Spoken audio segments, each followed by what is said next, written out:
Those who make peaceful revolution impossible will make violent revolution inevitable. Revolution. First, what is a revolution? Revolution is the solution, hey.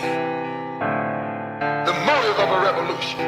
Well, now, the objective of a revolution. be televised. And the result of a revolution. And the methods used in a revolution. I know you know. Put my gun away. Never gonna put my gun away. Put my gun away. See the mob, you better run away. This generation of Americans has already had enough, more than enough, of war and hate and oppression.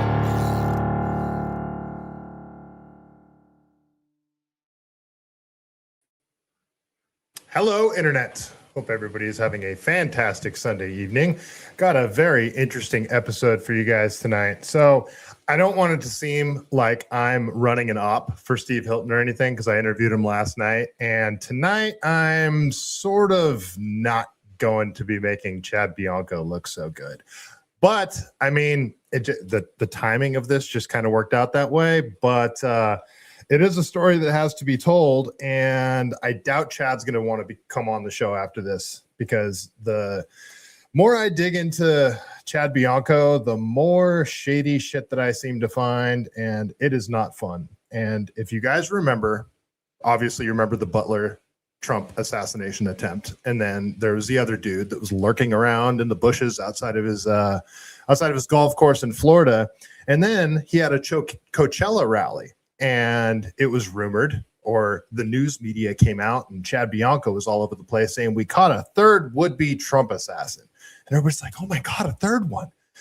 And then you look into it, and it's like, wait a minute, this guy wasn't a Trump assassin. And then my buddy Harrison told me about, yeah, no, that's my friend. I know him. His name's Vem Miller. I was like, what? And then I looked into it, and I heard his story on Jimmy Dore, and I couldn't believe it. So I had to reach out to him, and I want to hear his story, because it's insane when a California sheriff, tries to essentially frame someone as being a Trump assassin.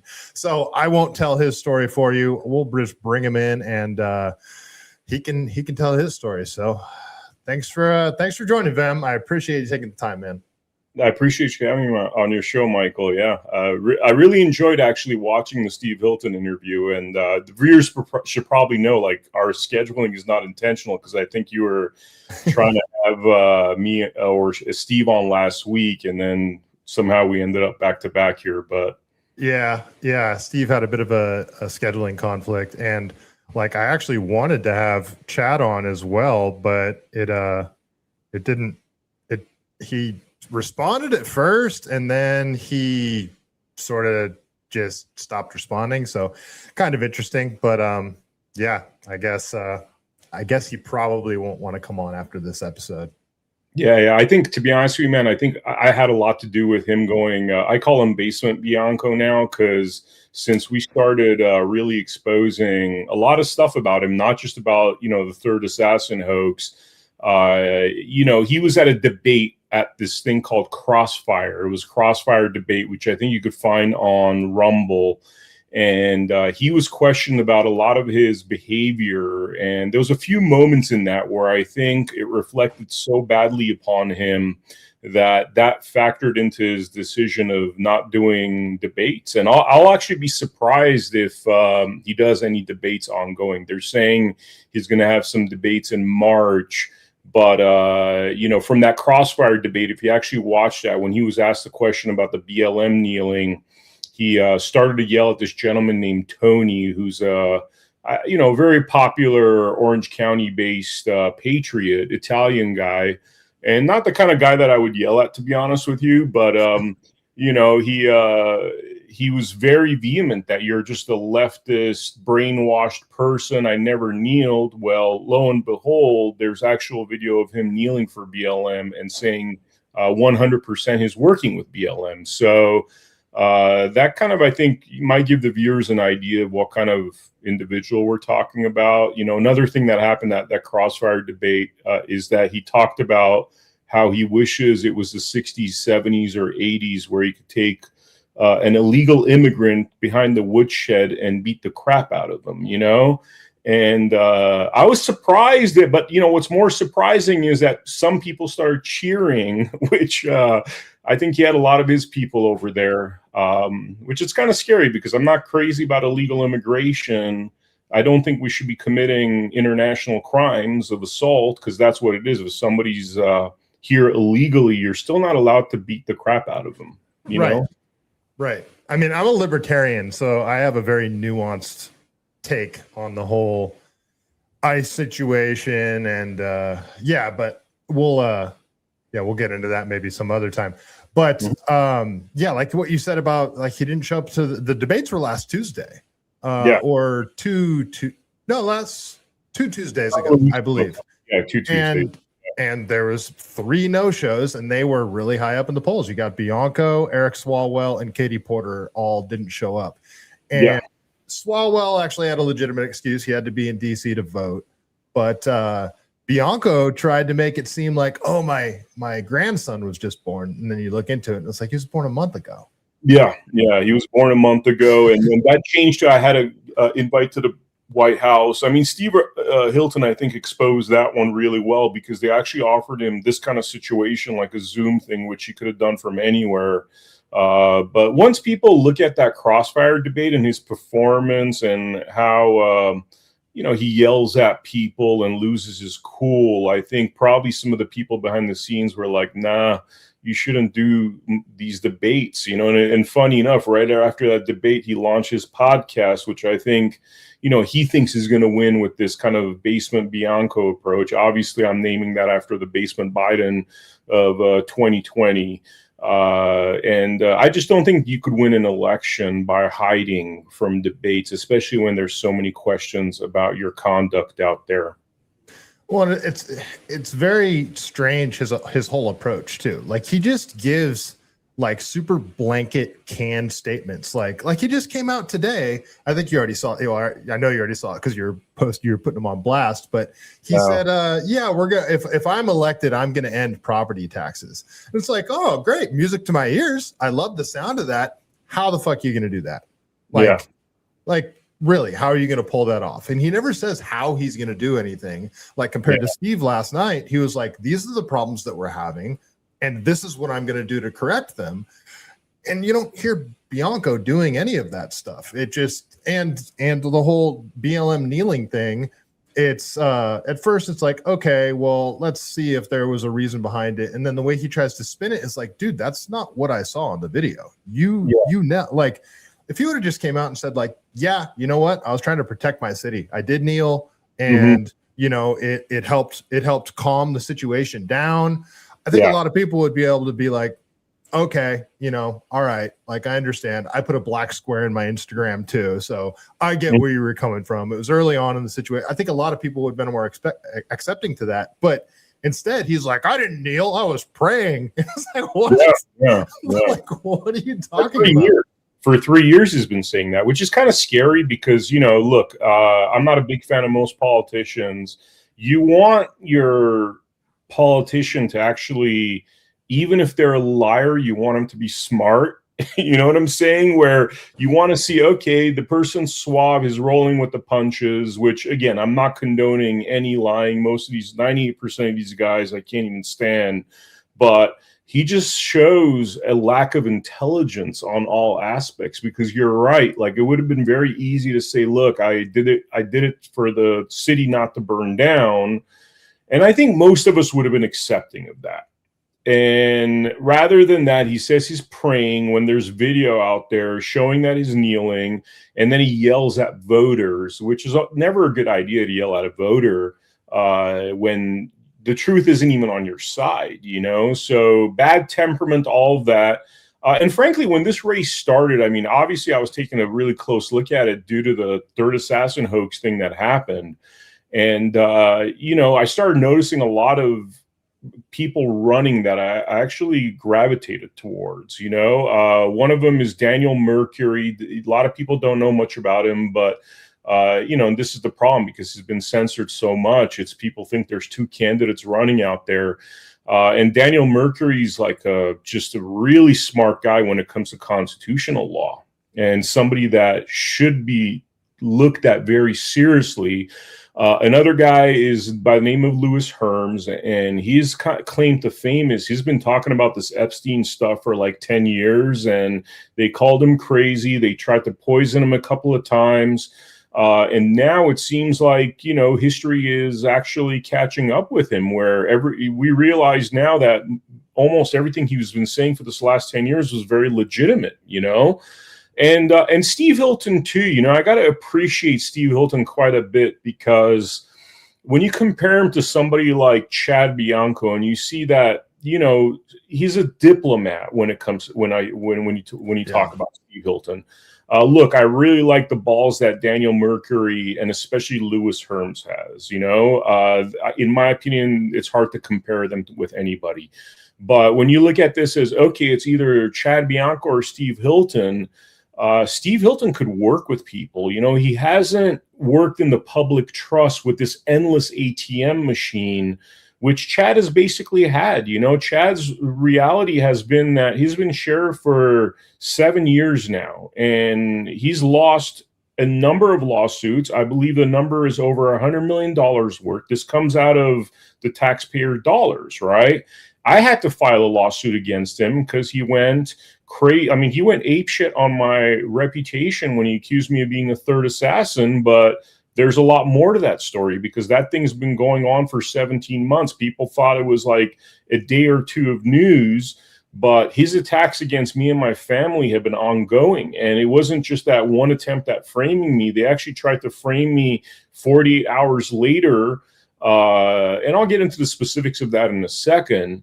But when you see like these two different individuals, I mean, you see somebody like a Steve Hilton that has a conscience. He seems to care. I noticed in your interview yesterday, he was very, like, you were giving him information that he was like jotting that down, creating a list in his head. And you want somebody that has that level of smarts and caring for what's happening to the people, which I think Steve Hilton definitely has that. So I'm definitely a fan of his, but like I said, I really also like Daniel Mercury and Louis Herms, that I think people should take a serious look into. All right, so I want to get into like the timeline of how this went down, and I want to go back, you know, even days before Coachella. So first of all, you were a Nevada resident at the time. Is that are you currently a Nevada resident? My story is I'm from LA actually, and I only moved to Nevada in late 2020 after living in LA pretty much became unbearable. And when I say unbearable, man, I just moved into some lofts in downtown LA, and it was a great environment. I remember the first day I walked into that place, it's like there's like half a dozen girls by the poolside drinking martinis, and they invite me in, and I'm like, whoa, this is awesome, you know? And next thing I know, COVID hits, and everybody started losing their mind. Everybody started losing their mind, becoming very introverted, and it just became really hard to live in LA. So I basically called my buddy in Vegas, and I said, look, I'm looking for a place. Hooked me up with a house over there, and within 24 hours I had a place. I literally drove out of LA. It was almost like God sending me a message, because as I'm driving out of downtown LA, I see this like butt naked, very large woman running down the streets with like a dozen cops running after her. And I'm like, what is going on? It felt like LA's like descended into madness, right? And so I moved to Vegas, and I actually ran for office in Vegas as an America First Republican in 2022. Okay. And that was really a great learning experience. I got about 22% of the vote. The winning margin was 31%. I was running against somebody endorsed by the incumbent. So even though I didn't win, that felt like quite an accomplishment just to even be mentioned as one of the top contenders there. And then, you know, long and short is I started spending, you know, splitting my time between LA and Vegas starting late 2022. And I've always been doing investigative journalism. My background is actually in media. I first started off as a music video director in the late 90s, early 2000s after graduating from UCLA. Did music videos for about 8 years for some really big artists. Then transitioned to creating and selling TV shows for most of the major networks out there, which I did till 2018. And in that time, I was also doing moonlighting, I call it, as an investigative journalist and a documentary filmmaker, talking about topics that they don't talk about in the mainstream media, you know, and some of those topics were, you know, 9/11, JFK, RFK, the assassinations in particular, you know, and then getting into some of the issues with the George W. Bush administration, which I wasn't a big fan of. So while that administration was ongoing, I was already moonlighting as somebody that was exposing what was happening. You know, I had questions about 9/11 very early on. So I have this history of working in the mainstream business as a producer and director and showrunner, but also of doing these exposés, right? So I really dove back into that in 2018 when working in Hollywood just became untenable, because it went from it was always questionable about what was going on there and people's intentions, but it became especially bad when it seemed like a propaganda machine. And I left before the whole COVID propaganda machine, but people that stuck around up to 2020 were like, dude, we were basically getting forced to sell propaganda about jabs, you know? I saw the earlier version of that, which was, you know, a lot of the LGBTQ stuff, a lot of the, you know, leftist propaganda, Marxist propaganda. And I recall my last main job was working for Vice Media when they launched their network, right? And I was brought on as one of the development executives. At this point, I had sold like a number of TV shows to series. One of the shows with Tim Pool. You know, it's funny. We never crossed paths, but I know that we have a very similar history in that. You know, I worked with Spike Jones and Shane Smith and some of those, you know, original like Vice guys that were basically in and out of the office. And I was tasked with helping them build a slate, getting their TV shows going. Because back then, Vice was valued at $6 billion. So they had all this cash to basically create shows, pilots, which is what I was helping him do. I used to watch Pharmacopoeia. Yeah, Pharmacopoeia is awesome, dude. The early Vice stuff is really, especially when you go back to the early 2000s and Vice magazine and some of the videos they're doing, like going out to Chernobyl and all that stuff. I mean, that was my dream job at the time, and it was such a heart-wrenching situation to get your dream job and realize that it really sucks, like you're a propagandist. And anyway, I left the business at that point for a little while and did something else just to kind of regain my passion for content making. And then I started 2019, I think it was, I started really doing a lot more documentaries and exposés and podcasts about essentially all the topics they don't let us talk about. So we're at the forefront. I run this thing called the America Happens Network, which is a small network that I run with my business partner, Mindy Robinson. She's really well known for doing a documentary on the Route 91 shooting, the Las Vegas mass shooting, which has had something like 100 million downloads. I've watched it several times, and I actually reached out to her because I DM'd you, and then I didn't get a response. I actually reached out to her. I was like, hey, can you put me in contact with this dude? Oh, wow. Okay. she told me just to DM you again. So, yeah. Oh, wow. Okay. Yeah. It's weird I didn't get your first DM, but, you know, yeah, we partnered up because we have very similar mindsets, and, you know, she's, I deeply respect her. And so we partnered up and started continuing to do exposés, documentaries, podcasts, exposing what's really going on. We're really at the forefront of exposing the COVID nonsense, and we lost quite a few channels on YouTube because of that. Or very early on, we're like, this is BS. And I learned to trust my gut instinct, because I recall after 9/11, like literally 9/12, I knew this was like we're being lied to. Being a big conspiracy buff, having read at that time probably 30 different books on the JFK assassination, you know, I developed an instinct, and I was like, all right, this is another load of horse crap that they're trying to sell us, you know. 2020 election, same thing. We're at the forefront of exposing what was going on there, and probably lost about 10 different YouTube channels because of that.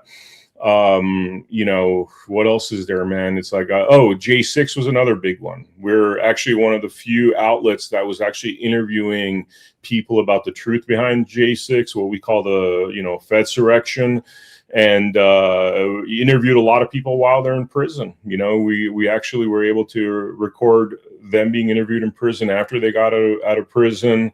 I was on January 20 when they're all being released from the Washington gulags. I was actually there personally. This is post third assassin hoax now, which was kind of interesting because these guys are all coming out of jail going, man, I can't believe what they did to you. And I'm like, dude, I can't believe what they did to you, you know, which was a crazy experience that night. You know, there was quite a few of us there outside in the cold. I mean, it was freezing cold, but just seeing those guys come out after some of them had spent something like 3.5 years in jail, you know. But the long and short is, you know, like I said, I'm an investigative journalist, documentary filmmaker. On October 5th of 2024, so now we're talking about 8 days before I was called the third Trump assassin, I get a tip because, you know, at this point, the people in the community know me, and they know that if there's a whistleblower coming out to release some crazy information. Cool dog, by the way, man, back there. That's Scarlett. She's the star of the show. Yeah, wow. She just does her thing. So yeah, I get a tip on October 5th through a friend of mine from a truck driver that's saying that he is driving truckloads of fake ballots that are coming from Tacoma, Washington, right? And this piece, by the way, everything I'm about to say is actually evidenced by different short documentaries. You could find this on the americahappens.com website, that URL right there.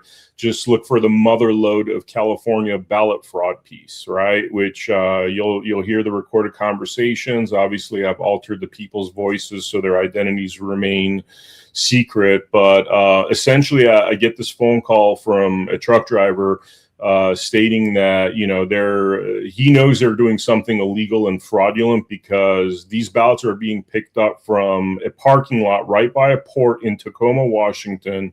And they're tasked with transporting these ballots all through California, New Mexico, Colorado, and Arizona. And this is 8 days. This is 8 days before the Coachella rally. Yeah, totally. Okay. And I'm in Nevada at this point, so I'm speaking to these individuals from Nevada. And they're telling me that and I'll get to the reason why it's there, because another second whistleblower came out 3 days later that was a friend of the first whistleblower. So they're like, there's 150 semi trucks and trailers. So 150, imagine how many ballots could fit within 150 semi trucks and trailers that have been essentially contracted by one company. So it's one company that's doing this to transport all these ballots. And there's a lot of weird behavior around this, that these two truck drivers, the second one I connected with on October 8th, morning of October 8th. So I start talking to the first one October 5th. The next one's 3 days later, October 8th.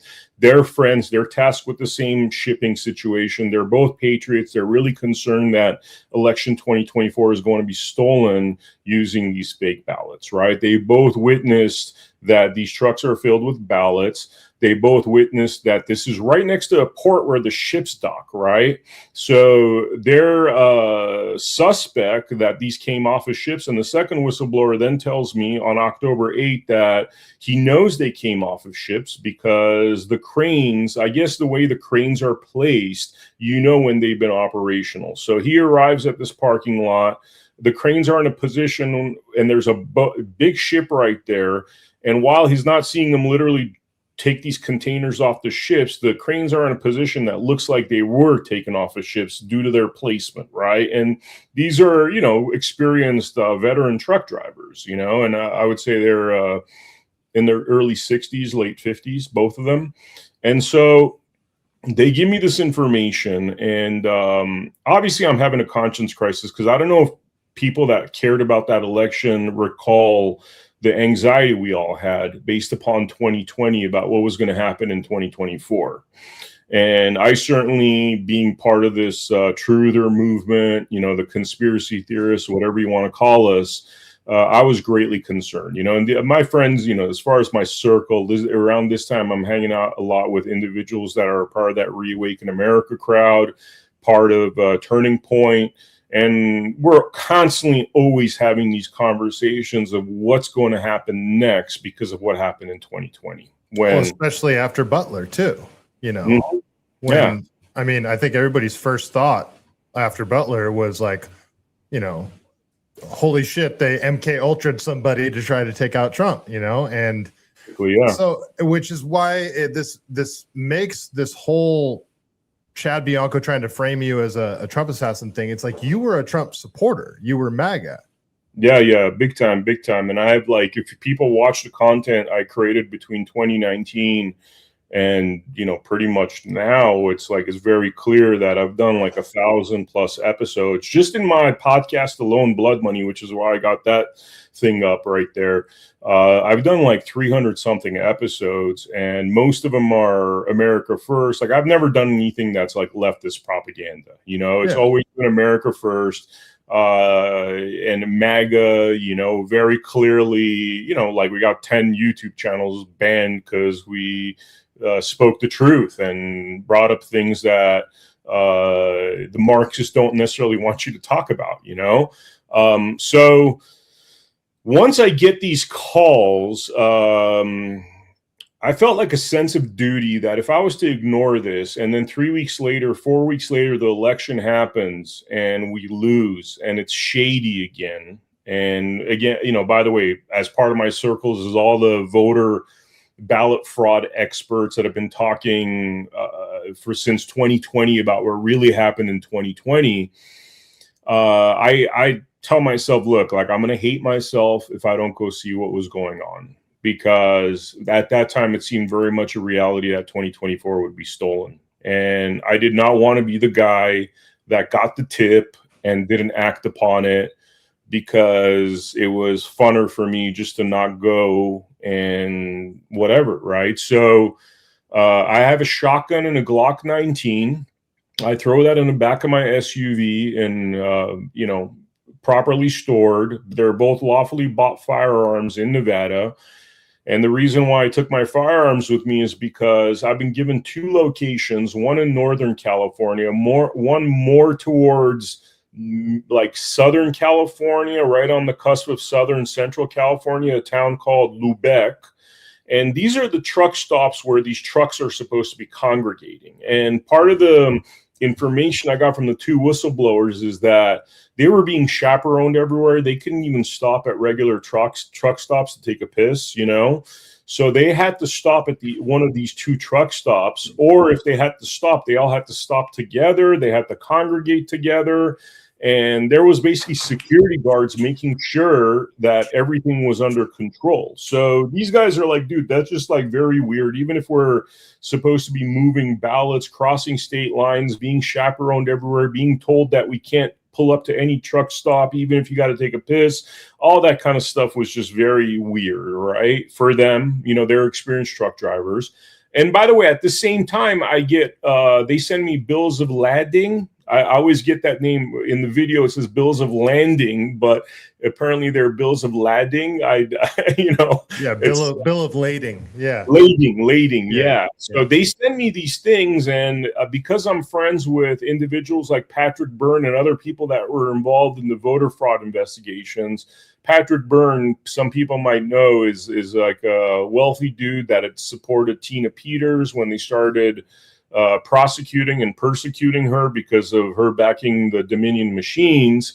And so I call Patrick and I call some other individuals that if I said their names, everybody would know who they are, because they're public figures, although I wouldn't say their names right now, because Patrick Byrne has been one of them that has actually publicly spoken out about this. In fact, when the third assassin hoax happened, he wrote an article about how this was all bullshit, and I was just working with him on exposing ballot trafficking and ballot fraud, right?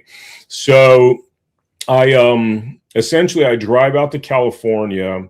The evening of October 8th, I go to the James O'Keefe premiere of Line in the Sand because I'm friendly with him and he was sending me rough cuts because of my experience in film and television, and I was giving him notes and that sort of thing. Great movie, by the way. Yeah, I think he did a fantastic job on that film.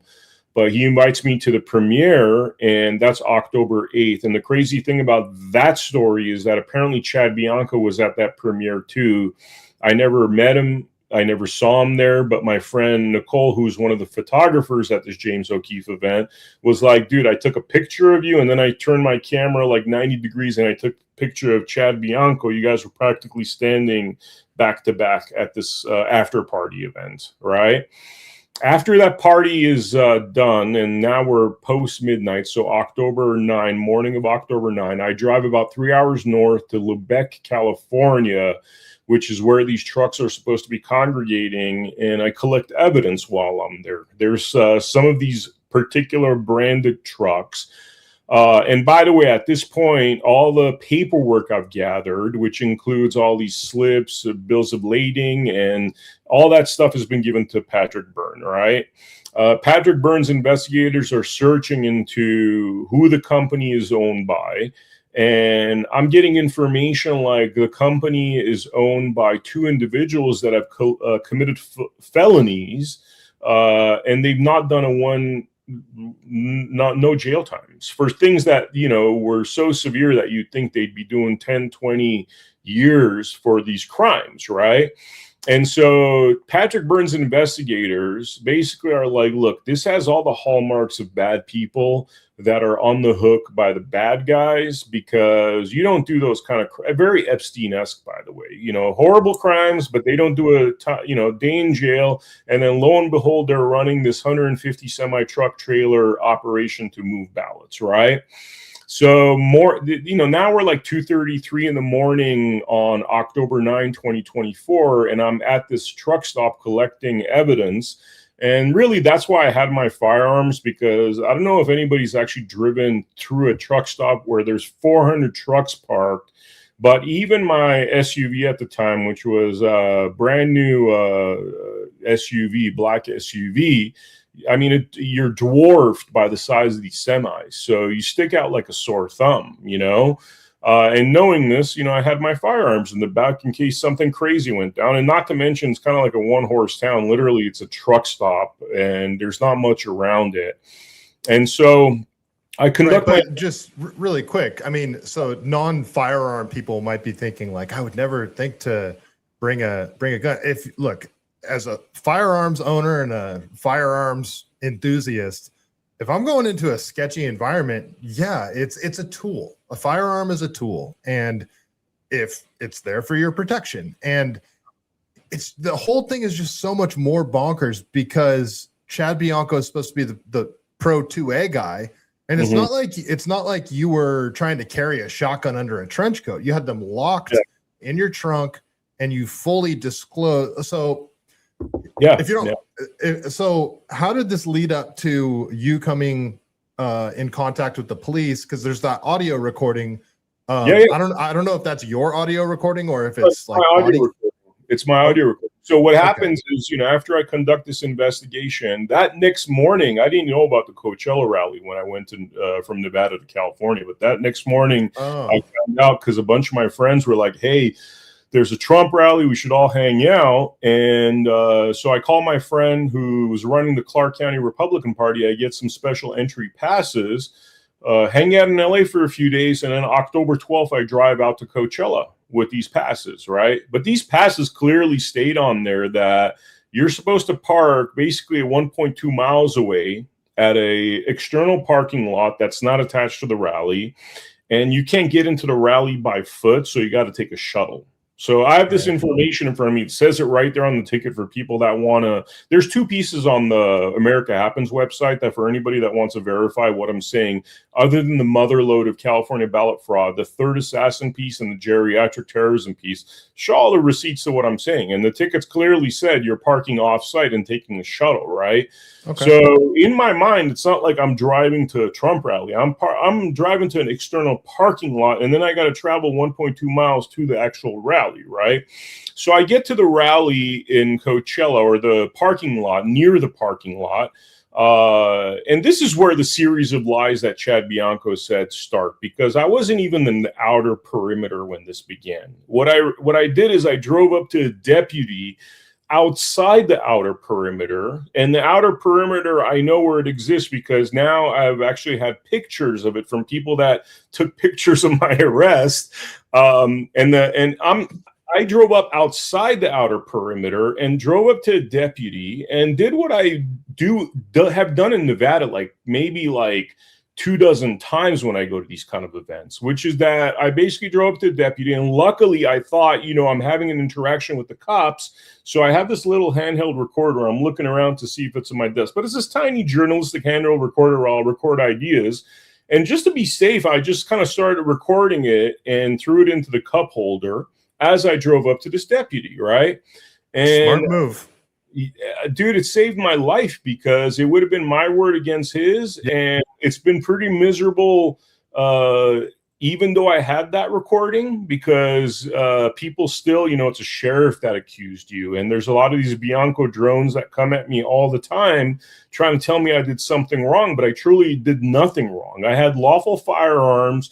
I didn't try to pass the perimeter, and I took precautionary steps by talking to a deputy prior to passing that perimeter, thinking that, look, if these guys have issues, they could either tell me to make a U-turn, or I could offer for them to hold on to my firearms. So, I just saw so many options as opposed to you're a Trump assassin. You know what I mean? Were they locked in a case?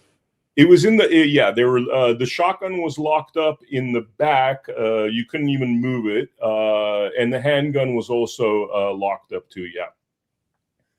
Yeah. Okay. So all basically, I drive up, and since then they've said it's loaded, which, by the way, I just had a court hearing, and that's set for dismissal. Basically, if I don't commit any felonies, and I'm talking about the citation that was given to me, because I was given a ticket for unlawful firearms, which the judge said, look, this is ridiculous, because they were trying to stick anything on me. And that was their last sliver of lies, whatever you call it, which was a literal ticket that they handed me.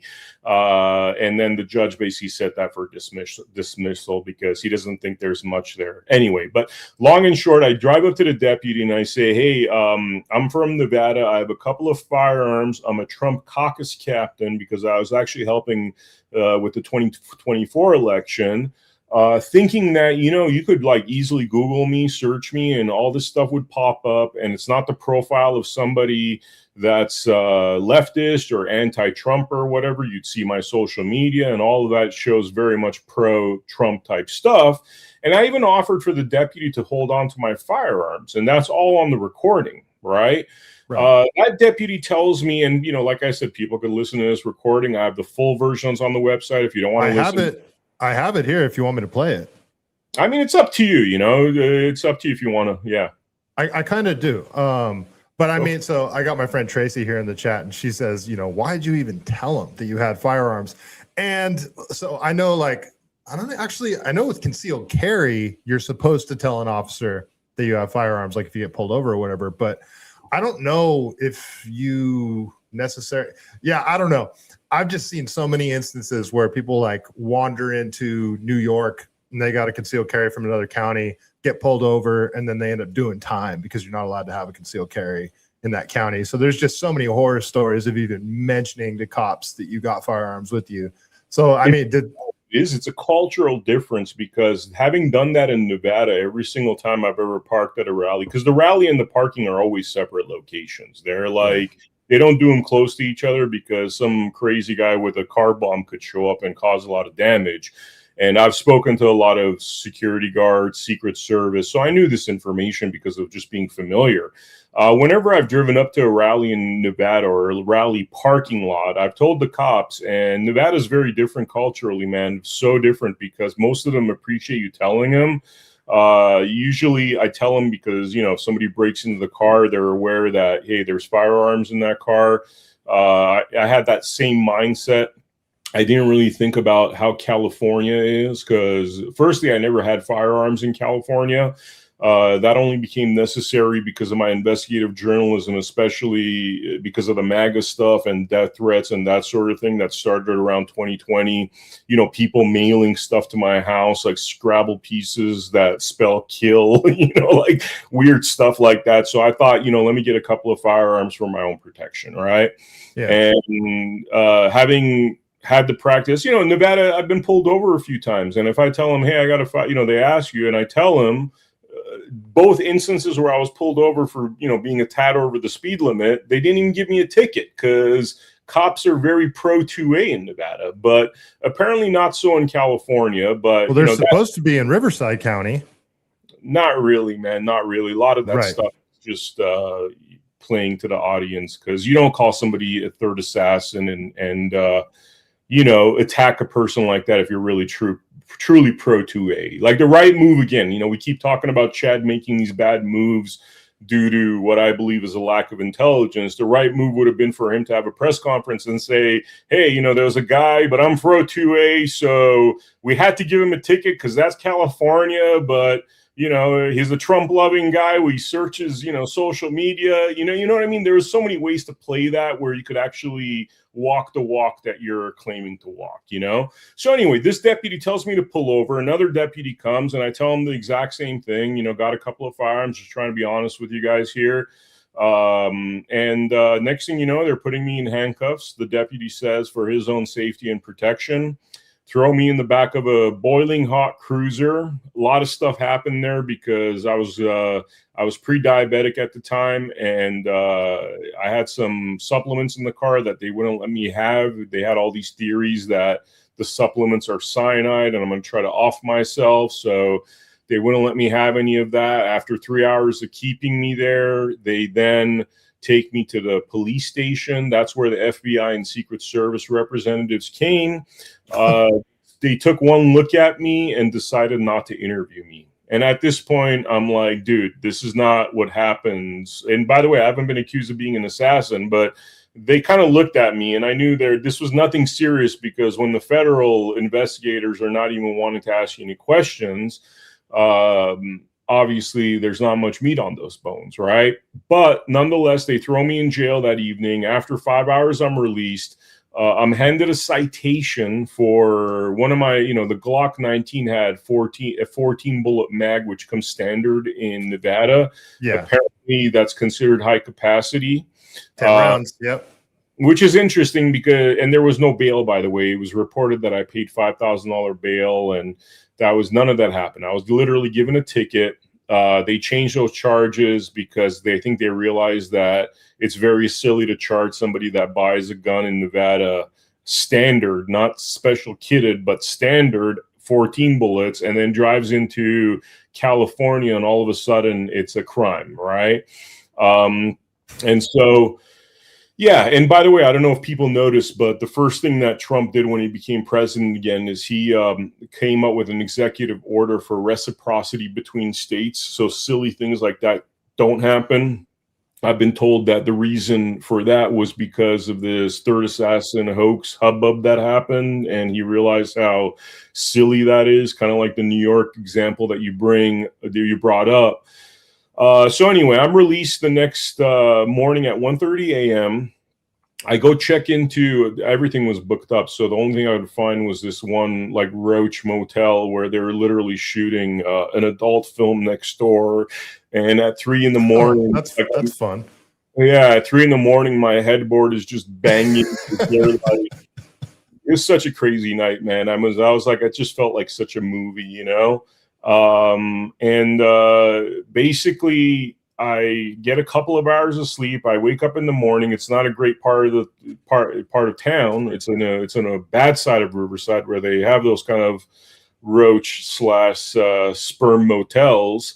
And I go to the burrito place next door, and around 9 o'clock in the morning, I see media press releases coming out saying that they first it was like a guy with guns. Then it became the third Trump assassin without naming me. And then an hour later, they started naming me across all the press, saying that this guy, Vem Miller, they had all my pictures.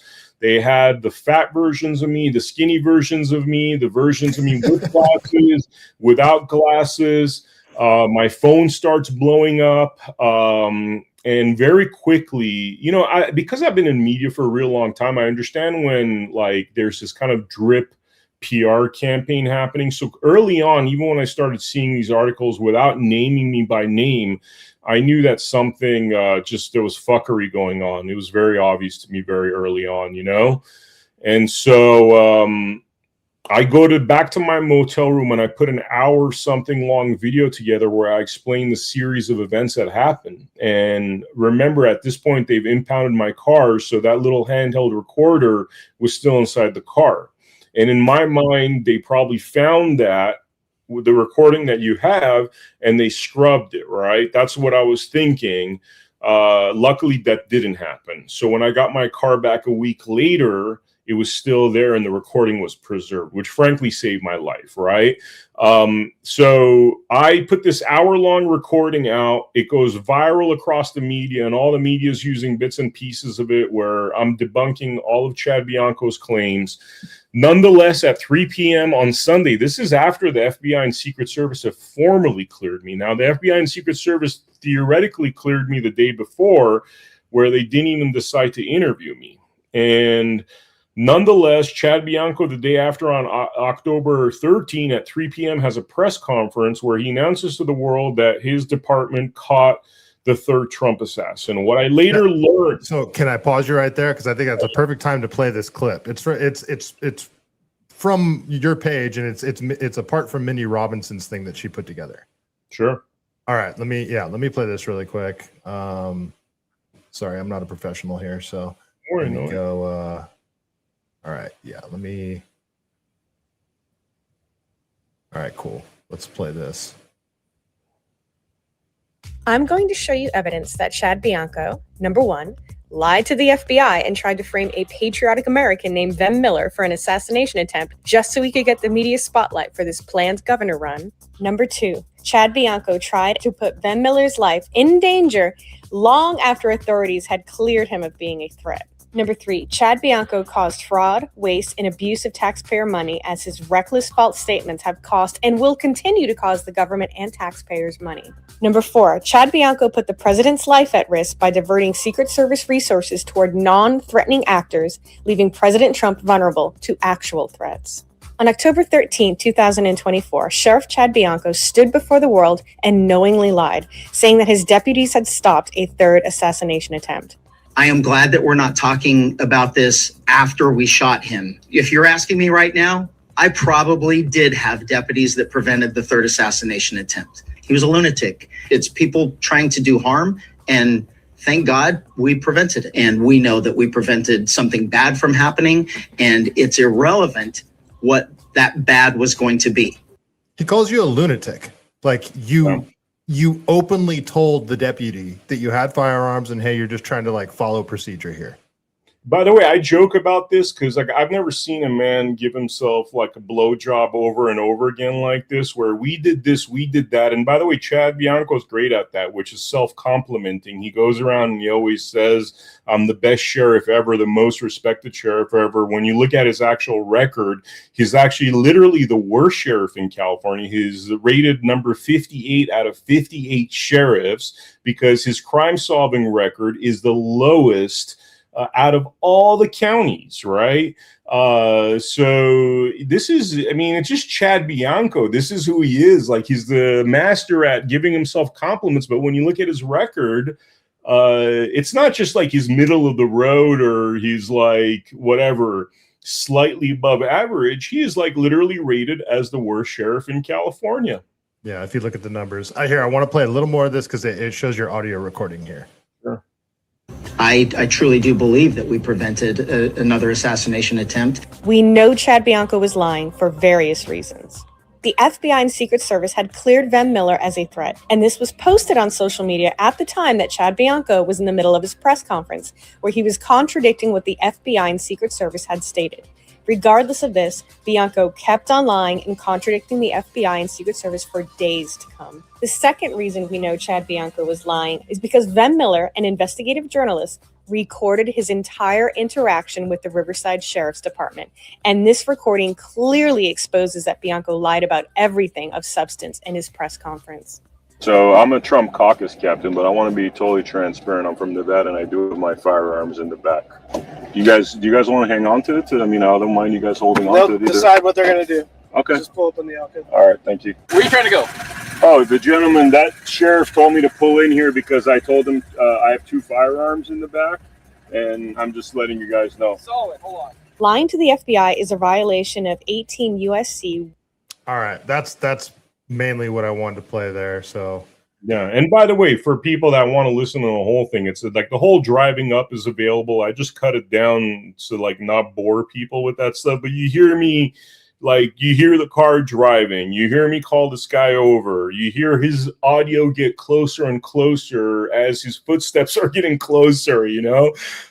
So, I mean, it was like very well documented. And incidentally, 17 months later, we've given 7 attempts at getting the body cameras from that day. And he refuses to release those body cameras. don't they have to?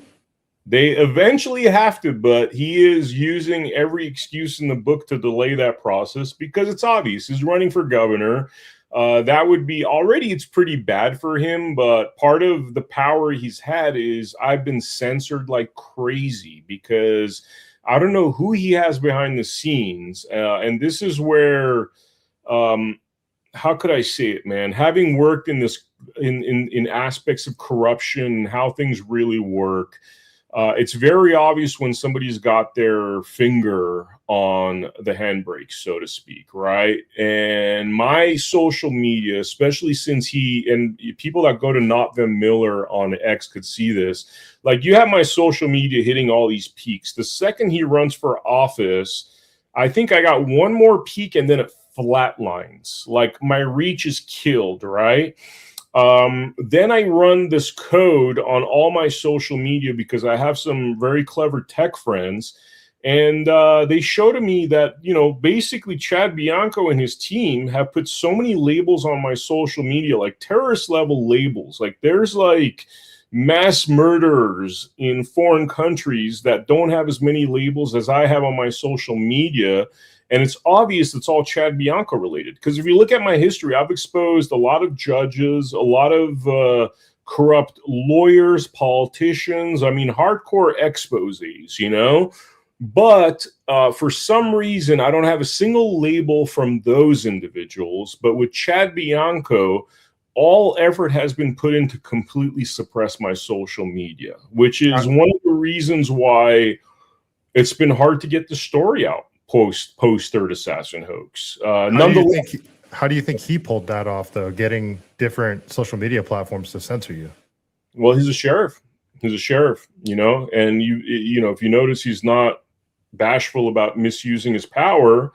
So if he calls and he says to X, or he has a campaign behind him, and if he gets people en masse, and remember also, he is the paycheck to 4,000 employees, and that means probably 8 times that when you consider the families, the people around that person.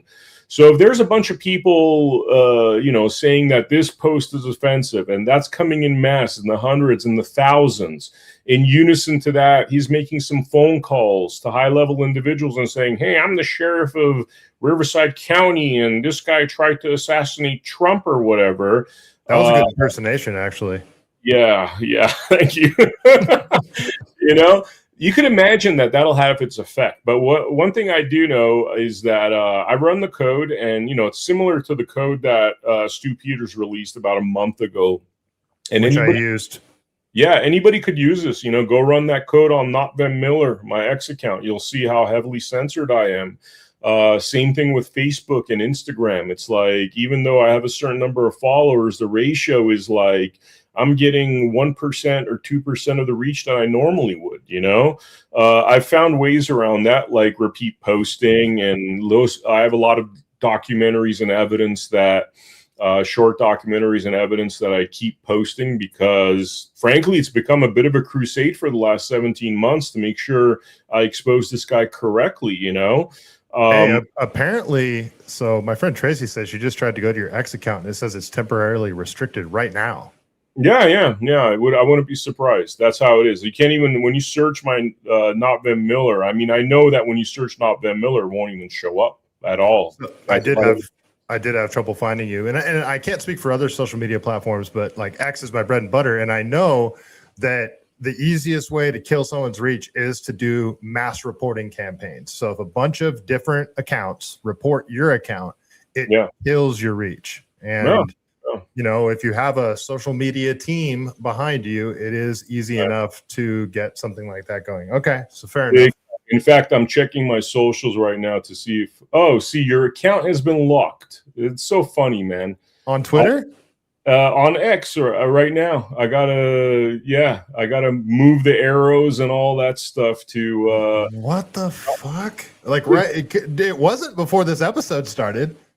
Now it is. Let me see. Is it going to let me back in? You are proven. Oh, thank you for your account is now available. They're going to send me a verification email. So if you don't mind me doing this while this is going on, go ahead. That's so freaking weird. Like you guys are seeing it. Like, and the thing that's so crazy about this is that this is the kind of stuff that for 4 years, see, unfortunately, like 2024 never happened for me because of this reason. You know, I got accused of being this third Trump assassin. And since then, I've had to deal with the same stuff I had to deal with during the leftist administration with the censorship and the banning. It's just my enemy has been this guy that's on the right that wants to do the leftist tricks and censoring and banning and shutting down my voice. And he's got an army of people that are helping him, you know? But that's crazy that this happened like right now as we're live, because I went to your account right before this to pull up those videos and it wasn't locked. So when we went live right now, your account was not locked. And then during this live stream, your account got locked. Yeah. That's bonkers. Totally. Yeah. And it's like, this is regular stuff that's been happening, you know? This is why it's kind of like, I mean, people need to know this guy is like a tyrant, Marxist, somebody that's like says I'm 2A, 1A, but in his practice and actions. And I could tell you, like, I know for a fact this guy's like, okay, Epstein's been a big topic, right? The Epstein files. How are satanic pedophiles running our world? What's going on, right? Well, these satanic pedophiles, the really bad guys, have pawns and foot soldiers, right? That make their actions possible, right? And Chad Bianco is, frankly, one of those individuals. He's not like, I'm not saying he's eating children and raping them. That's not what I'm saying. What I'm saying is their crime becomes possible because individuals like Chad Bianco have the sheriff's power to prosecute and stop these kind of people. But when you actually look at his record, you're talking about a 9.2% crime-solving record. You're talking about a lot of bad guys. And then now we could get into some of the other discoveries I've made in action. Yeah. First, Tracy did bring up a question that I wanted to ask you. She says, why did Bianco target you? So I think the way I'd phrase it is, what incentive would he have? Because it wasn't necessarily that he targeted you individually. It was more that like, oh, I have an opportunity to act like I busted a third Trump assassin and you just became that target. Correct? I think no. I think what it is through the years of exposing a lot of deep state actors, I've exposed a lot of things. I've helped to take down numerous judges. We have a company called Media Assassins that focuses mostly on judges and lawyers and removing them. And through the years of doing all this stuff, including, like a month before this third assassin hoax, I released a documentary called Bundy versus Deep State about how the Obama government was trying to basically destroy the American rancher by the other BLM, which is the Bureau of Land Management, using unfair practices to run all the Nevada ranchers out of business because they're part of that World Economic Forum agenda, right? And the Bundy family is the one last rancher out of 54 that were around just 30 years ago, right? Are these the guys that got in like that standoff with okay. Exactly. And they would, if then 2,000 militia members showed up against 200 federal agents, and then finally the sheriff of Clark County stepped in and diffused the situation because it was going to turn into a very ugly situation. But a month before this, I released a documentary. Incidentally, while I'm filming that documentary, one of the key characters died in very mysterious circumstances. It's all documented in that documentary. So the point that I'm trying to make, and people have told me this, I don't actually have physical evidence, but people on the inside have told me this, was that I was placed on some kind of a list, which could, basically a deep state target list of this individual being amongst, other individuals like me that expose these sort of things, right? So when I drove up, and this is where that 3-hour wait time before they throw me into jail is really the period where my name would have popped up on some list, and they would have been like, all right, this guy, I don't know what they think. I'm just a journalist, but to them, I'm probably enemy of their state or their deep state or whatever you call it. Most likely, and I don't have evidence, but I've seen enough bad stuff from Bianco in terms of cover up and working for the wrong kind of people. And that's what I was trying to insinuate when I brought up the Epstein thing. Not necessarily that he's committing that level of heinous crimes, but that he is beholden to those kind of powers that protect him, right? And give him extra confidence. Because look, it's like his record is literally 58 out of 58 sheriffs in California, right? He has 100 million plus lawsuits lost. He's got another 20 lawsuits. He has the highest number of jail deaths in California history. Pretty much a terrible resume, but nonetheless, right now he is one of two front runners for the Republican Party, right?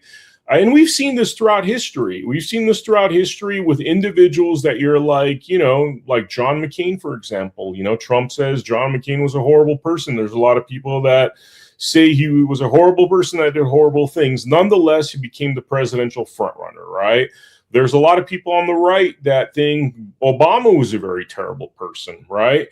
He became president, Now, I'm not debating whether all these people were really bad or not. What I'm trying to say is that when you're working for the bad guys, Epstein being an example, like, you sometimes have tremendous power, especially now that we're seeing these horrible Epstein files come out, and you realize that these are all very powerful individuals that have been pretty much able to do whatever they want to do. And what I'm trying to say is, look, he might not be on that level, but it seems as though in our country, because of these because of the rigged system, because of the foundational corruption, a lot of bad people get away with horrible things, right?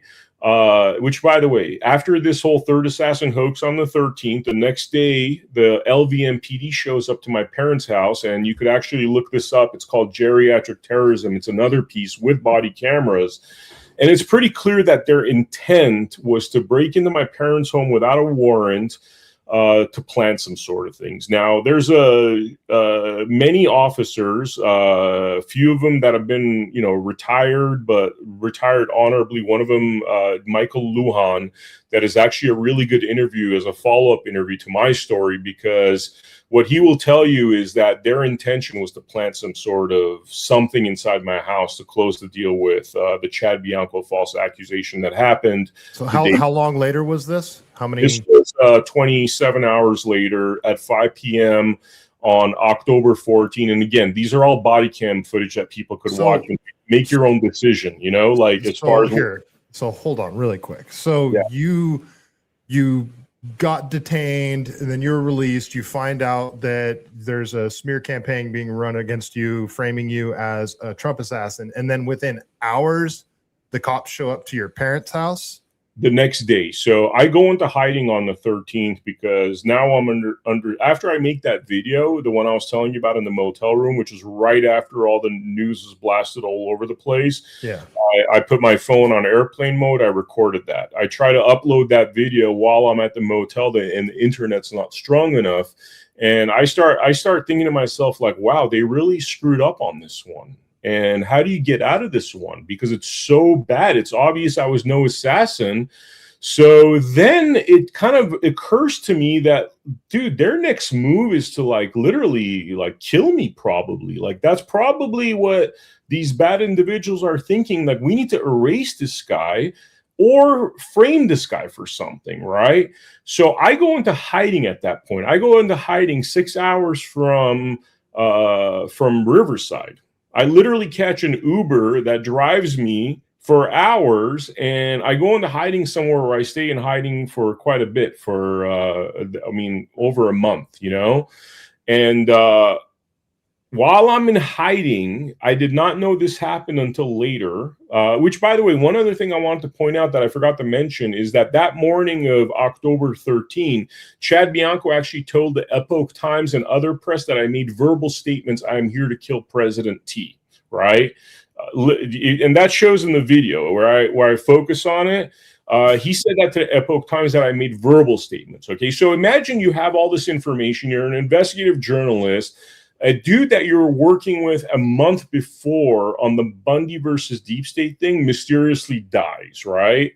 Because he was exposing deep state stuff. And you have all this information in your head, not to mention all the other bad stuff we've seen happen to people that even just expose what's going on. So I go into hiding, right?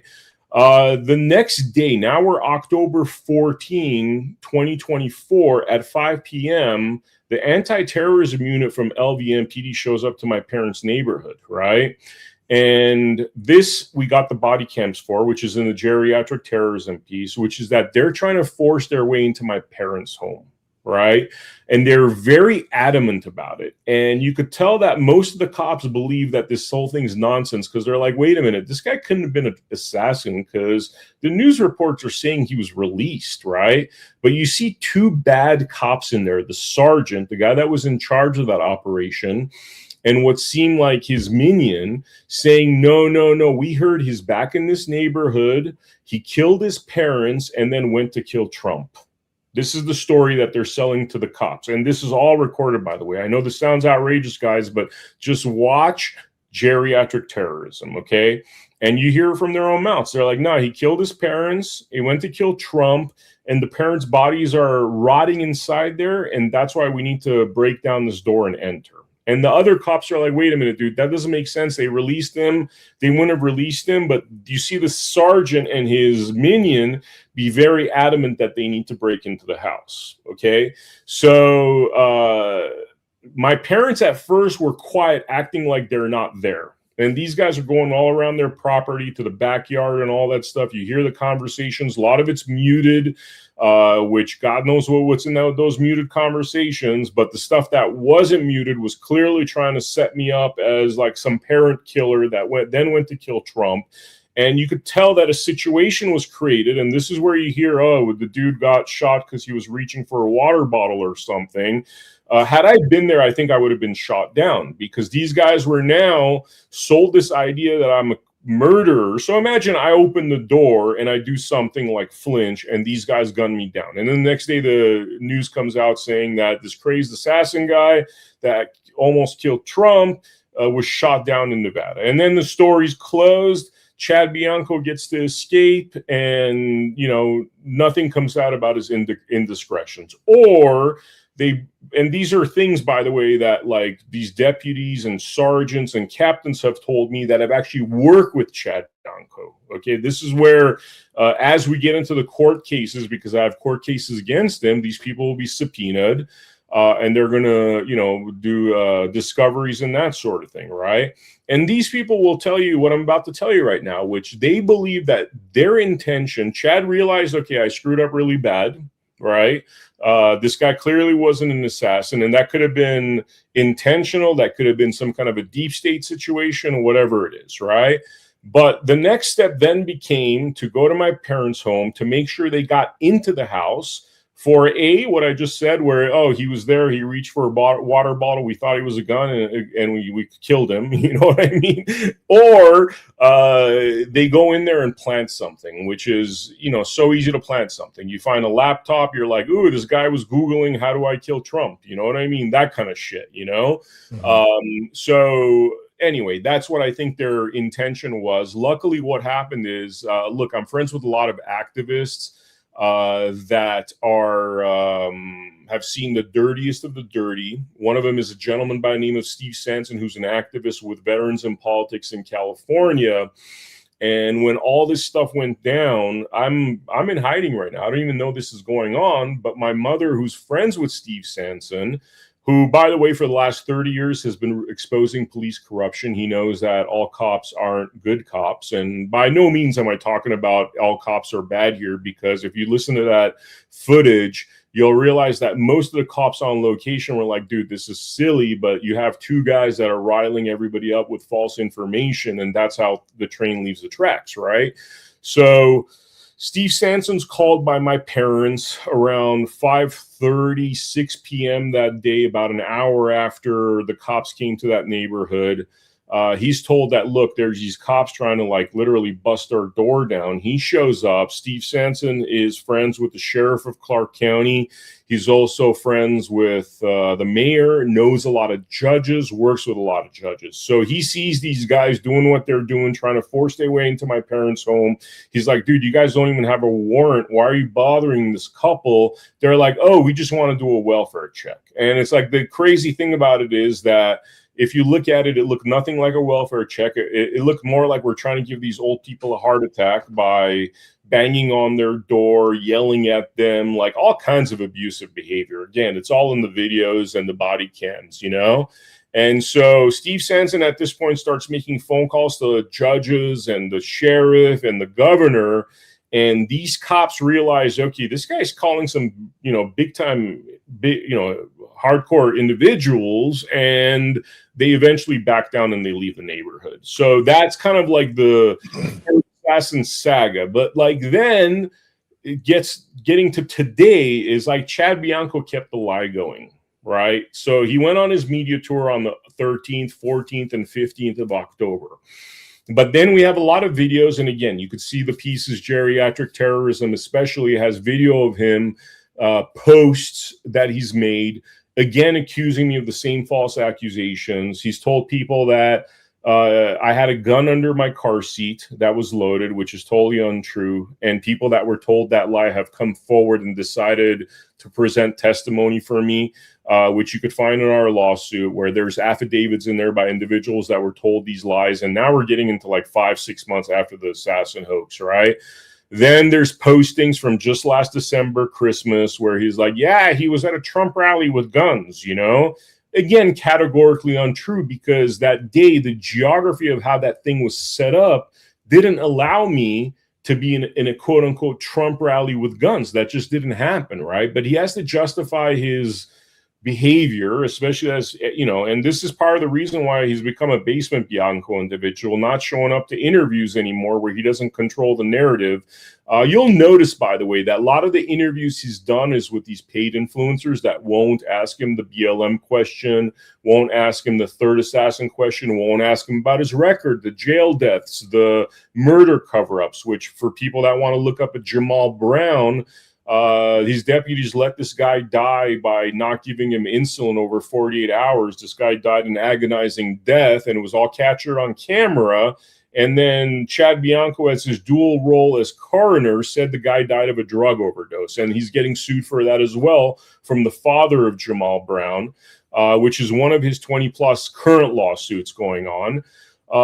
So man, it just, you know, really bad guy. And again, I know some of what I've said, you know, is pretty crazy sounding, but I got receipts to everything regarding my story. In terms of who Chad Bianco is, I think this is what I was trying to say, is like, we're realizing the world is run by these really demonic individuals. And I think you trickle that down into how is that happening in the community, and you have the foot soldiers. And I think these are the foot soldiers. I think these corrupt cops, corrupt politicians, some of the names I named in terms of politicians that have had very powerful positions, these are their foot soldiers. And Bianco is one of these guys, you know, because you wonder, look, you know, he's committed a crime. Like it said on that piece that you played. There's an actual law against making false accusations to the FBI. It's a 5 to 8 year punishment, right? No punishment. You know, anybody in the Epstein files, whether they're really, really bad guys or some of the foot soldiers, you'll see no punishment for those guys. Politicians, they get away with bloody murder. You'll never see punishment for those guys. And this is unfortunately the way the world is. And I think that's what people are up in arms about, as they're realizing that our system is basically where bad guys like this get away with a lot of bad stuff against us people. What a wild story. What a wild ride you've been on, huh? Yeah, it's been crazy, man. It's been crazy, you know. Yeah, it's been crazy. It's like an everyday fight. Basically, that's what my life's turned into, is like every single day, because it's very hard to see somebody so sinister, you know, even compete for the governor's race. And it's hard to see people, and it's hard to be so censored that you can't get the truth out efficiently enough. Although I am getting the truth out, and I think that's reflected in the fact that he's pretty much gone underground and doesn't show up to interviews where he can't control, and he certainly doesn't show up to debates, right? So 17 months of this, and you'll notice a lot of stuff on the America Happens website and my social media where I'm constantly exposing him, and there's an army of other individuals now constantly exposing him. Most recently, Laura Loomer started exposing him. As of today, there's a guy named Ryan Fournier, I think. I can't even say his last name properly, but he's another huge influencer, which has got like, you know, 4 million social media combined when you consider his X, his Facebook, and his Instagram. All of a sudden today he came on board and he started exposing Chad Bianco. So we're exposing him. We're going to stop him from getting any more power. My issue, again, is this very unequal two-tier justice system where the people in power that have these, you know, faceless individuals in the background protecting them are never held to account the way you and I would be. Because this story that I told you, man, if you or I did like literally 0.001% of what Chad Bianco has done, we'd be looking at some serious time. We'd be in solitary, you know what I mean? Like, so it's, that's what really pisses me off and really gets to me, that we have, I don't know, this system where we're like the serfs, we're like the plebs that like never seem to get justice, you know, and that's something that kind of keeps me fighting every day. I've also, it doesn't kind of pass me that this event, there was 50,000 people that showed up. And let's say this wasn't like a targeting. Let's pretend that in that 3 hours where I was waiting, they didn't look at some computer and say, oh, this is the guy that like, you know, whatever, mini Alex Jones, this is our time to get him. Let's pretend that this was by chance, you know, that they just, you know, Chad Bianco decided to pick on someone because it fit his political aspirations of looking like a hero, right? Man, you could imagine if it was anybody else but me, you know. I'm like a experienced documentary filmmaker. I know how to put content together. You've seen a lot of my work where I'm able to explain what's happened because for the last 30 years, I've honed my craft of being able to do this sort of thing. At the same time, I've studied as a lawyer. I never got my bar, but I'm able to file lawsuits. I'm able to use the legal system, and it's still been an incredible Everest to climb, right? Now, imagine if that was like a regular person, like you would have not heard about that person. That person's life would have been destroyed. End of the story. You wouldn't have seen somebody fighting back. So it doesn't pass by me that this 50,000 people showed up to that rally, and by chance or intentionally, he decided to pick on me, because had he not done that, a lot of this stuff might have not come to light. He might have been a shoo-in for the Republican nomination, maybe even governor. But because we've been exposing this information, we have a chance of stopping a real bad dude that I think if he gained power, I think if he became governor, everybody would be very disappointed 48 years from now, because they'd be like, whoa, we got another Newsom, or even worse. This guy's talked about arresting people if they use the word homeless, because he hates the word homeless so much, really Marxist dictator type stuff. So I don't know. I mean, I look at it like it hasn't not sucked going through this journey, but at the same time, I have deep faith. I'm a follower of Christ, and I have to look at it through those goggles, where this is an opportunity for me to do just good work in trying to stop this man and expose him from having any more power and harming others. I'll tell you, that audio recording, that quick thinking to record that interaction with the deputies, that saved your ass. Discernment, man, discernment. It's funny. I was thinking about it today, and I got a little bit emotional that, like, had I not done that, it would have really, really screwed my life up much more so, And the reason I got emotional is I actually thought about that moment, how I wasn't even like conscious of it. You know what I mean? It's almost like God took my hand and said, you need to turn this on. There was that moment of discernment, and I didn't even, as it was going on, I didn't even think I had the recorder. It actually, I recalled it later as I'm sitting in a jail cell. And so, I don't know, man. It's a lot of craziness, Wild. Yeah, I never even would have heard about your story if it wasn't for Harrison. So, Harrison, right? Harrison Tinsley? Yeah, totally. So he lives by me, and we became like running buddies. We met through just like I got a whole story too that has like completely different from yours. It's like mask mandates shit. But we ended up meeting through the internet, and it was like, oh, we live by each other and we both run. So we became running buddies. And I just happened to ask him, like, hey, what do you think, Bianco or Hilton? We were just talking about it. And he was like, dude, Bianco tried to, and like, I had no clue. I had no clue about any of this. So, and then when he brought it up, I was like, oh yeah, I remember that third would-be assassin thing. That story just kind of went away. Like, I don't remember ever hearing anything else about it. And then I started looking into it. I was like, holy shit, this is insane.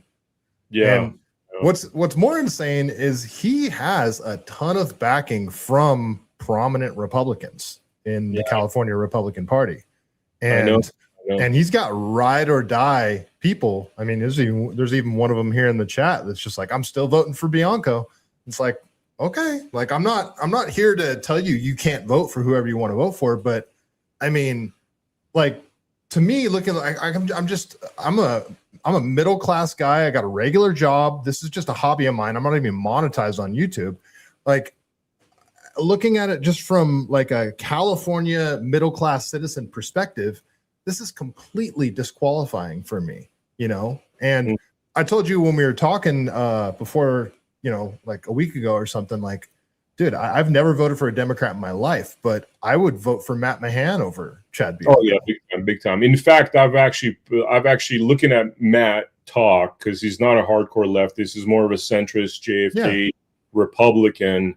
I will actively, if it was Bianco versus Mahan, like, I'm going to fight for Mahan like I fought for Trump for 4 years. You know what I mean? Like, and for people that know how hard I fought for Trump, it was as much of a daily goal it's been to expose Bianco and stop him from getting more power. I fought for Trump. Like, I'm talking, this was like November, the minute those results started coming in 2020, I was like, all right, they just stole the election from this dude. This is crazy.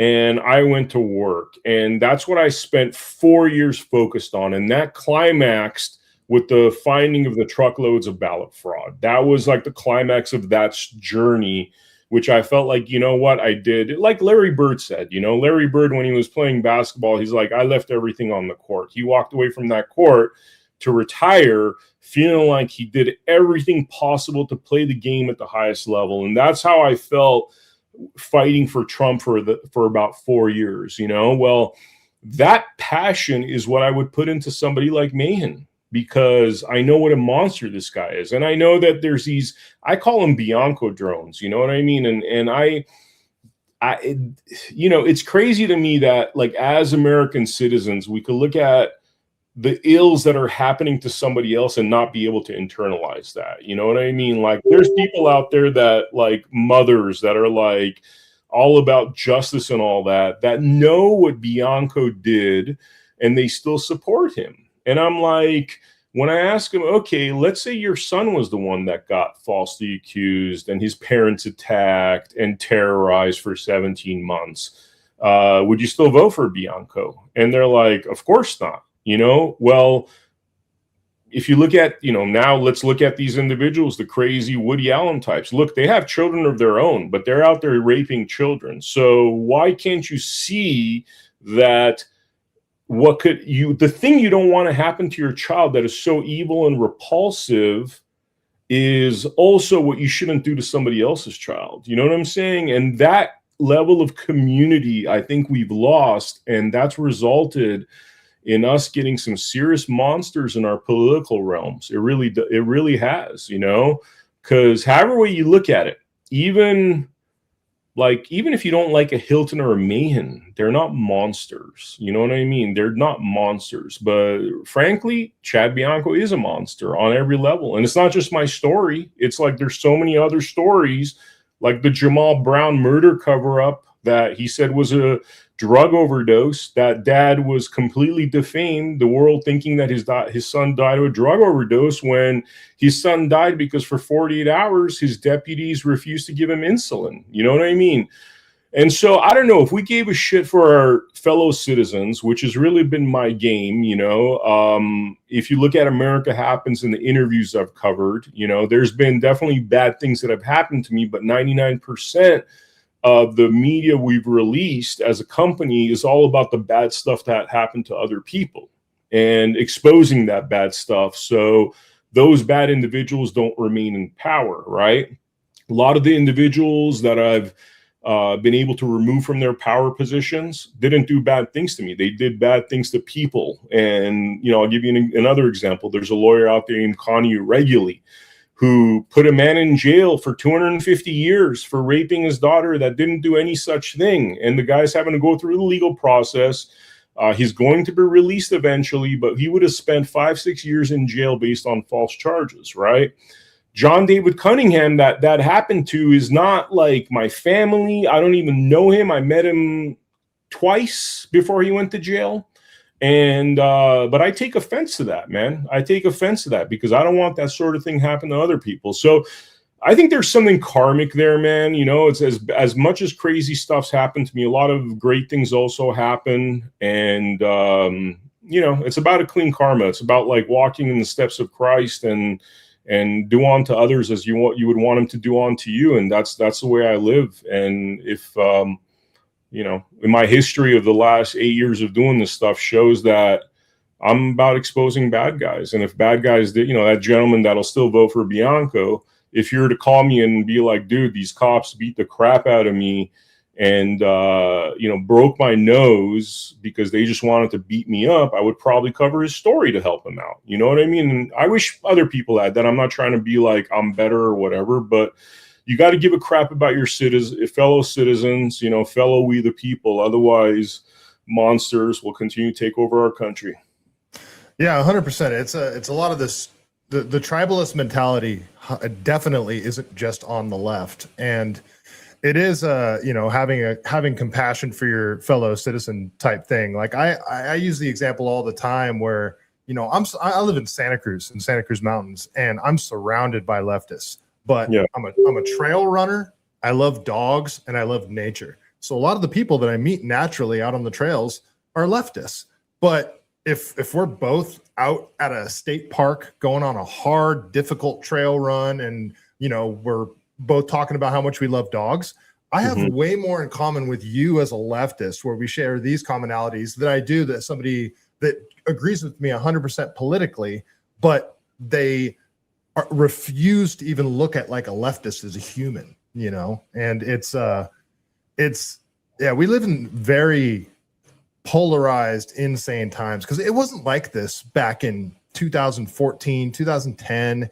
I mean, it didn't matter what your politics were. Like you see relationships now, like people can't date somebody from the other political spectrum, and that's fucking insane. And that's just what's happening now. It's Yeah. If one of the blessings of this situation has been, so my lawyer on the case against Bianco is somebody that the mainstream media would probably say is a hardcore leftist. Crazy enough, as I've gotten to know him, we agree on everything, literally everything in terms of, he also agrees that children shouldn't be sexualized, and he agrees pretty much with everything. So I'm like, how is this even, like, how do we get into these left and right tribes, right? But what you realize is that's all construct. It's all construct. It's all there to divide and conquer. They did it with the male-female thing for a while. The whole Me Too movement was very much about, men are all toxic. They got us into two tribes there. Then they got us into the two tribes of the vaxxers and the anti-vaxxers, right. And, people that don't want to vax are Nazis, and they hate everyone, and they want your grandmother to die. But you know what, man? When you look at the Epstein files as much as I have, you see all that stuff in there, dude. You see all of it in there. You see how that COVID thing was used to divide and conquer, because that's what, and I don't know if you've looked at it as much as I have necessarily, but it's very obvious that you have this rich, quadrillionaire family that's running everything. And they've been running everything since Napoleon. You know what I mean? And this is a Rothschild's reference, basically. And that guy, this guy wasn't even their foot soldier. He was like that. Underneath them was Gazalian and Maxwell, whose father was Robert Maxwell. And their foot soldier was really Epstein. And when you look at the Epstein emails where they're talking about things like COVID, 9/11, and then the court situation where they were really all about getting rid of common law and getting into what is called maritime law, right? And if you look at why they did that, is because once you get rid of common law and you get into maritime law, you lose your rights. You lose the rights to your children. And then you look at stories like Harrison and what the struggle that he had with his kid. But then you look at worse stories, because Harrison actually got his child back, even though he had to go through crazy things, right? You look at Adam Vina's story, who... I'm surprised you don't know Tracy, actually, because Tracy, Tracy's a lawyer. She was my lawyer. She helped me out with my math situation. I believe she represented Adam Vina. I spoke with him on a panel when I was running for state senate. And who's the other guy out of Texas, Tracy, where his mom tried with him too. Man, his name's slipping by me. Jeff Younger. So I interviewed him too. Tracy represents Jeff, and yeah, she's friends with Adam Vina as well. And Adam Vina, a great guy, horrible story. And yeah, you're right. And it's this elite class that has more money than we can possibly fathom. Even if they said all the same things in terms of politics that they agree with us, we don't even breathe the same air. We don't have anything in common. So again, people that completely disagree with me politically, we have way more in common than we do with these insane people running the world.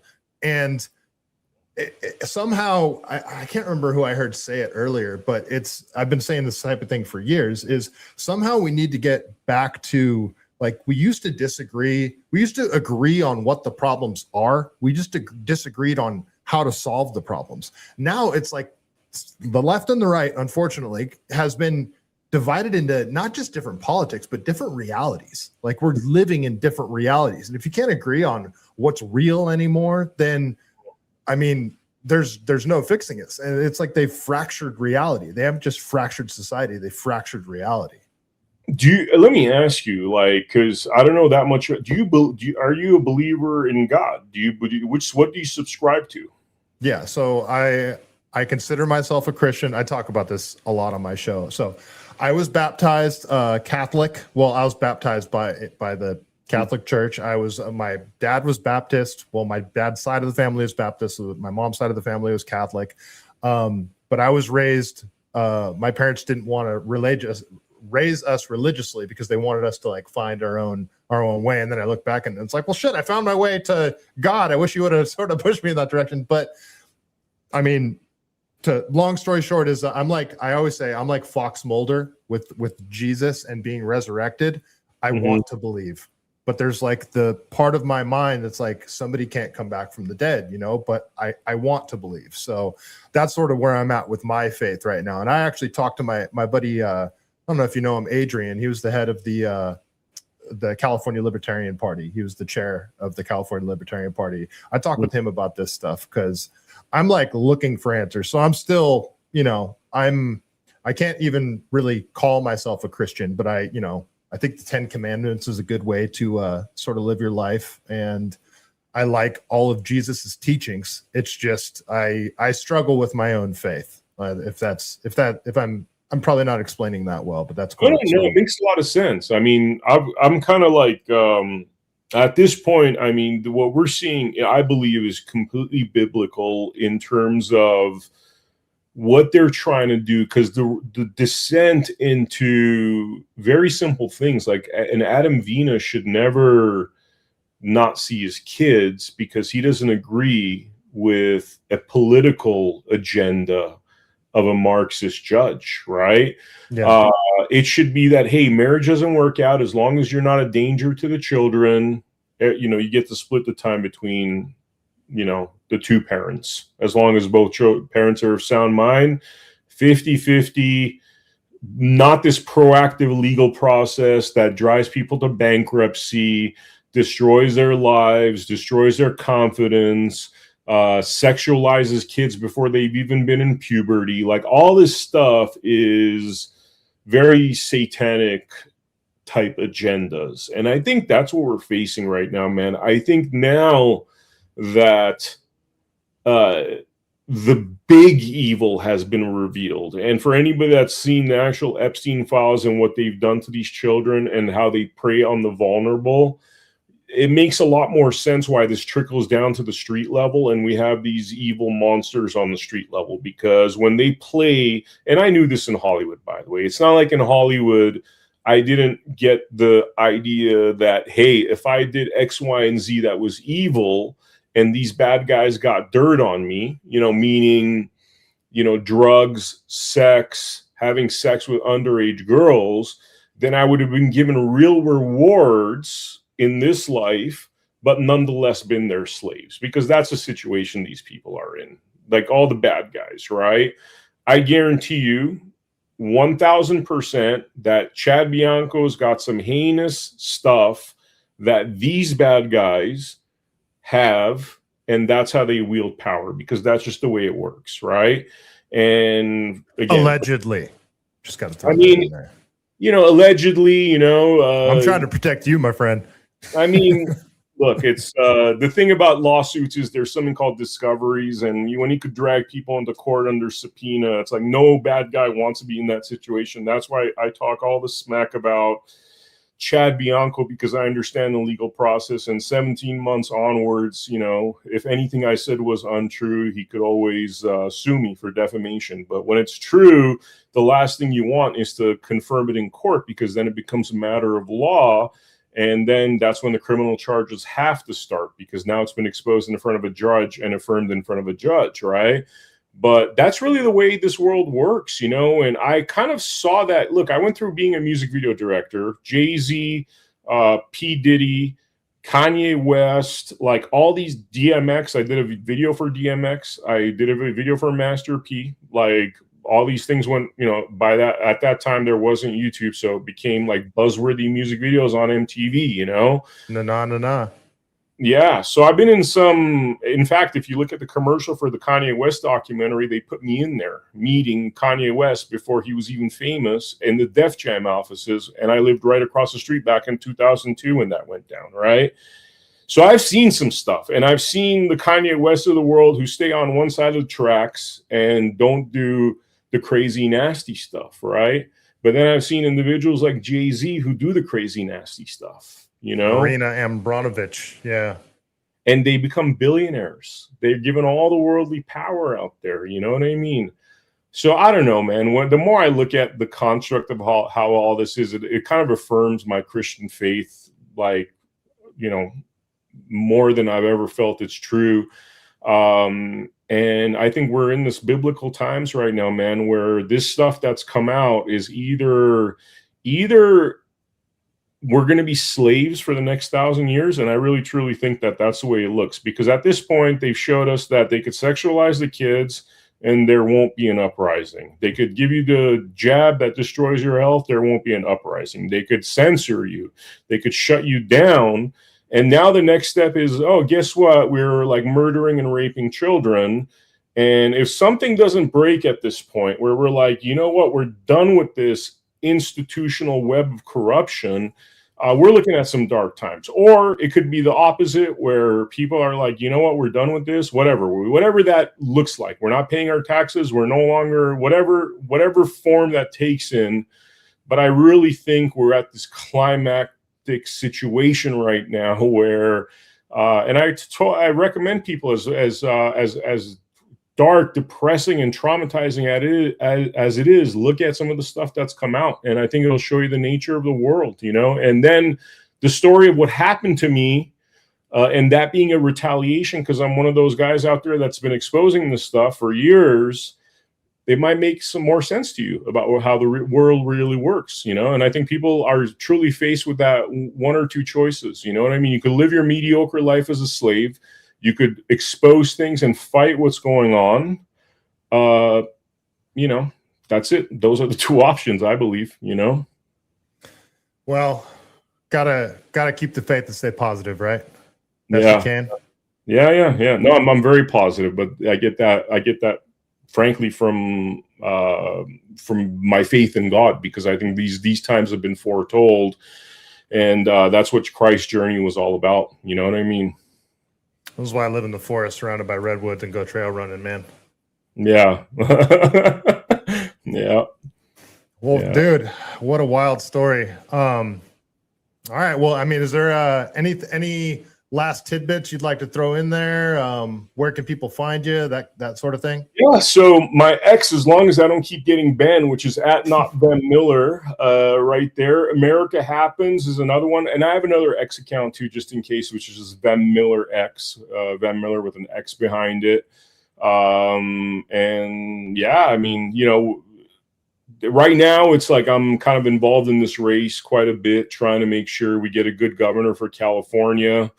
And also at the same time, by the way, one thing I didn't mention at all is we're working on a new party called the Unitarian Party, which is all about uniting left and right, JFK Democrats, non-establishment Republicans, Libertarians, and Independents. Because like we were talking about, things have become so fractured that I think we need to have a platform where it's all about what's good for the people.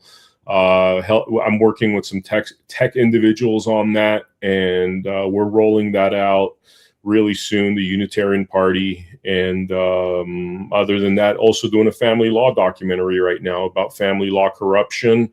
Actually going to interview Adam Venus soon. I'm planning on interviewing Harrison people out there. If you know anybody that's been affected by family law or CPS, just get in touch with me through my socials, you know. Okay. Yeah. I got some people you probably want to interview. So actually, if you want to talk to Jeff Younger, put you in contact with him if you don't already have his contact. No, I talked to Jeff quite a bit. Like we've been talking for like 3-4 years, you know. Okay, cool. Yeah, he's a good guy. It's sad what happened to him, you know. Yeah, it's brutal.